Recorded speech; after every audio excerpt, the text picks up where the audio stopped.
ఒక cinema hit అవ్వడానికి, flop అవ్వడానికి చాలా ఫ్యాక్టర్స్ ఉంటాయి.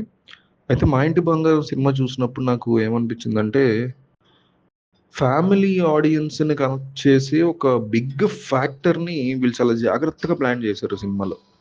అంటే మీకు కథ మొత్తం ఫ్యామిలీ బ్యాక్‌డ్రాప్‌లో తీసుకోకుండా, ఒక బయట నుంచి వచ్చిన ఒక మనిషి ఈ ఇంట్లో కలుస్తుందా లేదా అనే ఒక ఛాలెంజ్. సో, బయట నుంచి వచ్చిన మనిషితో ఆల్రెడీ మనం సమంత అనే వ్యక్తితో బయట కనెక్ట్ అయి ఉంటాం. ఈ ఇంటి వాతావరణం ఏదైతే ఉందో అది మనం చాలా ఇళ్లలో మన దగ్గర ఇళ్లలో చూస్తూ ఉంటాం. సో, బయట నుంచి వచ్చిన మనతో ఆల్రెడీ వీళ్ళు కనెక్ట్ అయి ఉంటారు. ఇంటి వాతావరణం ఆల్రెడీ చూస్తూ ఉంటారు. సో, ఇట్లాంటి మనకి సంబంధించిన వ్యక్తి లేదా మనమే అలాంటి ఇంట్లోకెళ్తే అలాంటి బ్యాక్‌డ్రాప్‌తో, అలాంటి బ్యాడ్ ఫ్లాష్ బ్యాక్‌తో, బ్యాడ్ బ్యాక్ స్టోరీతో వెళితే సెట్ అవ్వగలుగుతామా లేదా అనే ఒక ఛాలెంజ్ విసిరి పీక్ పాయింట్‌లో ఆహ్, కన్సిడరబుల్లీ ఇది వర్కౌట్ అవుద్దా లేదా అనే ఫీలింగ్‌ని ఆడియన్స్ క్రియేట్ చేయగలిగారు సక్సెస్‌ఫుల్‌గా. దాంతో పాటు ప్యారలల్‌గా కామెడీని మెయింటైన్ చేసుకుంటూ వచ్చారు.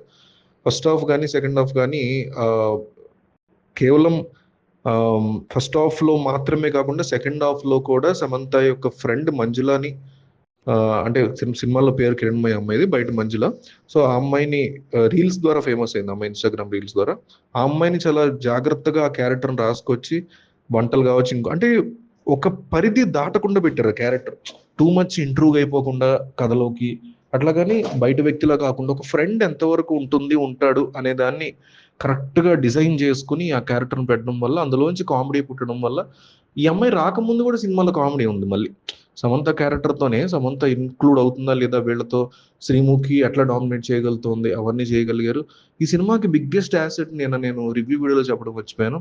సంతోష్ నారాయణ్. అబ్బబ్బబ్బబ్బా! అసలు నార్మల్ ఫ్యామిలీ సీన్స్‌కి కూడా ఎంత బ్రహ్మాండమైన మ్యూజిక్ కొట్టాడు. ఆహ్, 'ఆరనీకుమా ఈ దీపం' సాంగ్ ఏదో పెట్టాడు. దాన్ని చాలా బాగా కొట్టాడు. అసలు భలే ఎక్సలెంట్‌గా డీల్ చేసాడు అనిపించింది మ్యూజిక్. ఎట్లాంటి సీన్‌కి ఎట్లాంటి మ్యూజిక్ కొడుతున్నాడు. కొట్టి ఒప్పించగలిగాడు ఆడియన్స్‌ని. కనెక్ట్ అయ్యేలా చేయగలిగాడు ఆ మ్యూజిక్‌తో ఆ సీన్‌కి.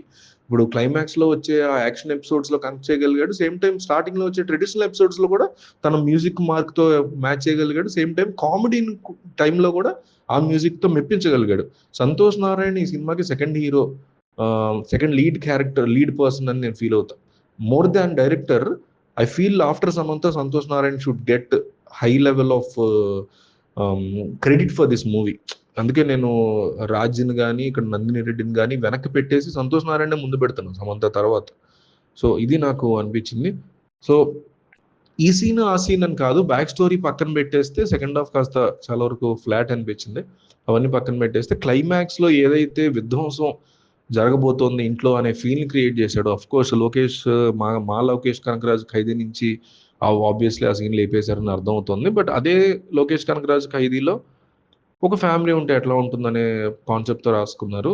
యాజ్ ఇట్ ఈస్‌గా తీసేసినట్టే అనిపించింది అక్కడి నుంచి. బయట వాళ్ళు రావడం, వీళ్ళ టైంలో లోపల ప్రిపేర్ అవ్వడం, ఏమీ చేతకాని వాళ్ళతో ఫైట్ చేయించడం ఈ రకంగా.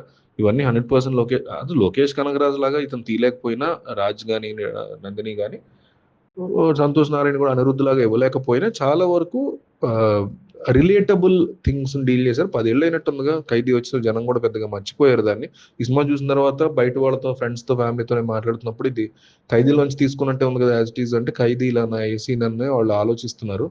సో, లోకేష్ కనకరాజ్‌కి మనలో ఉన్నంత ఫ్యాన్స్ ఫ్యామిలీలో ఉండరు కాబట్టి కూడా ఒక బిగ్ పాయింట్ ఇక్కడ వర్కౌట్ అయింది వీళ్ళకి.